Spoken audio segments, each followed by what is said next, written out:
খাস কলকাতা কসবা এলাকা 108 নম্বর ওয়ার্ড, সেখানকার মানুষ খাওয়ার জল পাচ্ছেন না, চড়া দামে জল কিনতে হচ্ছে।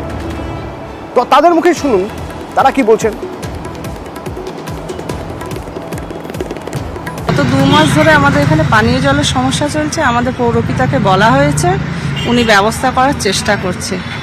আপনাদের কি জল কিনে খেতে হচ্ছে? হ্যাঁ, জল কিনে খেতে হচ্ছে। কত টাকা লাগে? পার ডে 50 থেকে 60 টাকা করে লাগছে। মানে জল তো আমরা পাই না একরকম, এই ইদানিং কিছুদিন যাবৎ আমরা জল পাচ্ছি না। এর জন্য আমাদের পৌরপিতাকে বলা হয়েছে, উনি চেষ্টা করছে। তা সত্ত্বেও আমাদের উনি চেষ্টা করার পরেও আমাদের প্রায় ডেলি 50 থেকে 60 টাকার জল কিনে খেতে হচ্ছে। অবস্থা কি, জল আসছে 5-6 দিন বাদে, তখন কেনা হচ্ছে, ওই তাও ভালো লাগছে না খেতে। রোজ কিনছেন? রোজ না, রোজ অত পয়সা কোথায় রোজ কেনার।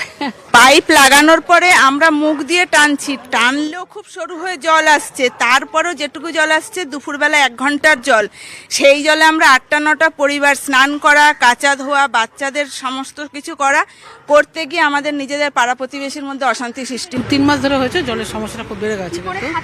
আমরা এখন জল প্রতিদিন আমাদের 50 টাকা 60 টাকা লিটার জল কিনে খেতে হচ্ছে। সবাই গাড়ি আসলে কিনতে হয়, কিনে নিতে হয়, খুবই কষ্ট হয় জলের জন্য। প্রায় মাস 2 হলো এই অবস্থা। কাউন্সিলর আশ্বাস দিয়েছেন, কিন্তু এখনো পর্যন্ত লাভের লাভ কিছু হয়নি। কেন, কোথায় সমস্যা? অর্পিতা প্রতিনিধি আমার সঙ্গে সরাসরি রয়েছেন। অর্পিতা, প্রথমে একটু জানতে চাইবো সমস্যাটা কোথায়, কেন জল পাচ্ছেন না? দ্বিতীয়ত জানতে চাইবো যে এই যে জল পাচ্ছেন না, কতগুলো ঘর জল পাচ্ছে না?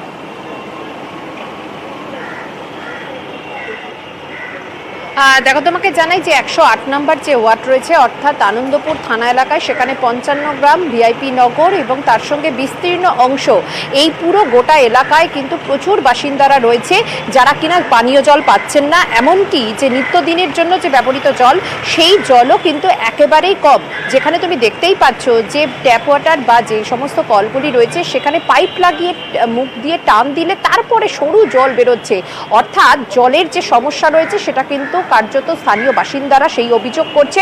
এমনকি প্রত্যেক দিনের যে জল, সেই জল কিনতে তাদের 50 থেকে 60 টাকা লাগে। যদি রিজার্ভার থাকে তাহলে 600 টাকা দিয়ে তারা ভর্তি করেন, মাত্র সেখানে 2 দিন চলে। কিন্তু এক্ষেত্রে কাউন্সিলর তিনি দাবি করছেন, যেহেতু এখানে কয়েক বছরের মধ্যে প্রচুর মানুষের জনসংখ্যা, অন্তত 50 থেকে 60% মানুষের জনসংখ্যা এখানে বেড়ে গিয়েছে, যার ফলে কিন্তু জলের একটা সমস্যা তৈরি হয়েছে। ধাপা যে জল প্রকল্প, সেখানকার জল এখানে আসে এবং এই জল কিন্তু সাফিসিয়েন্ট নয়, যে কারণে কিনা তারা মিনি বুস্টার পাম্প এখানে বসানোর জন্য তারা এখানে অনুরোধ জানিয়েছেন। যদিও এখনো অবধি মিনি বুস্টার পাম্পের জন্য যা যা এখনো প্রসিডিওর, সেগুলো সম্ভবপর হয়নি, কিন্তু তারা বলছেন এই যে জলের সমস্যা, সেই সমস্যায় কিন্তু যথেষ্টভাবে জেরবার স্থানীয় বাসিন্দারা। তাদের অভিযোগ যে নিত্যদিনের কাজ থেকে শুরু করে পানীয় জল, সবটাতেই কিন্তু জলের সমস্যা রয়েছে এবং এই জল পেতে গিয়ে তাদের একেবারে কিন্তু জেরবার সমস্যা হচ্ছে, কারণ তারা যথেষ্টভাবে একটা দুর্ভোগের শিকার হচ্ছেন। কারণ দূর থেকে জল আনতে হচ্ছে, কখনো কখনো এই যে যারা জল দিয়ে যায় সেখানেও কিন্তু জল সবসময় থাকে না,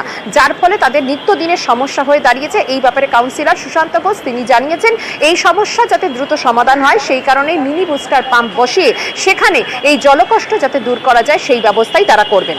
ধন্যবাদ অর্পিতা। কাউন্সিলর কি বলছেন শুনবো।